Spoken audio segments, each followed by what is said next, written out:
আচ্ছা আমি কে প্রেমী করি নাই তো। আচ্ছা মামা, বলো। আমাদের এই পিছনে যে নদী দেখা যাচ্ছে, এই নদীর নাম কি?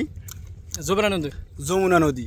আচ্ছা তুমি কি বলতে পারবে এই যমুনা নদীর ইতিহাস কি? আসলে কি যমুনা নদী যমুনা নামই ছিল, নাকি যমুনার আগে যমুনার অন্য কোনো একটা নাম ছিল? এটা জানি না আমি।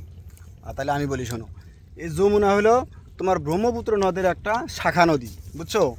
1780-র দশকে, মানে 1782 সাল অথবা এই 1790 সালের ভিতরে শক্তিশালী একটা ভূমিকম্প হয়েছিল এশিয়া মহাদেশে। সেই ভূমিকম্পের একটা বড় ধাক্কা আমাদের এই ময়মনসিংহ অঞ্চল দিয়া সিরাজগঞ্জের উপর দিয়ে যায়। যে ধাক্কাটার ফলে এই ব্রহ্মপুত্র নদের গতি পরিবর্তন করিয়া কী করছে, আমাদের এই সিরাজগঞ্জের মধ্যে দিয়া টাঙ্গাইল দিয়ে এই দিক দিয়ে ঢুকে গেছে, বুঝছো? আর এই কারণে তখন থেকে এই নদীটার নাম হইতেছে যমুনা নদী নাম দিছে। তুমি এখনও যদি গুগলে যাও তাহলে দেখবে নদীর নাম লেখা আছে ব্রহ্মপুত্র। যমুনা নদী এখনও গুগলে সেট করা হয় নাই, ঠিক আছে? এই একটা ইতিহাস। আর একটা কাজ হলো, যমুনা নদী হচ্ছে বাংলাদেশের সবচেয়ে নবীনতম একটা নদী, মানে এইটাই হচ্ছে বাংলাদেশের একবারে শেষের নদী।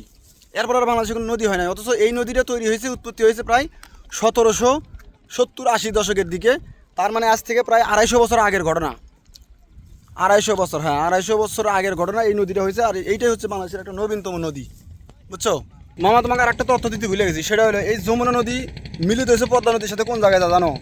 রাজবাড়ির গোয়ালন্দে যা এই যমুনা নদী পদ্মা নদীর সাথে মিলিত হয়েছে, ঠিক আছে? জানছো ইতিহাস, জানছো?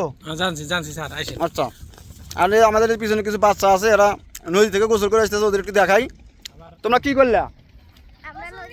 নদীর গোসল দিলে আর কি বল খেললা? তোমাদের সময় আমরা অনেক কেজি। ও মাছও তোমার সুন্দর মাছ। 1200 টাকা কেজি। যাক ভালো লাগলো। 1200 টাকা। যাক ভালো লাগলো। তার মধ্যে একটা দুঃখের বিষয় কি, আলম আমাকে ফোন দিয়ে নিয়ে এসে 220 টাকা খরচ করাইছি। আচ্ছা 220 টাকা তোমাকে আমি দিয়ে দেবো, যাও।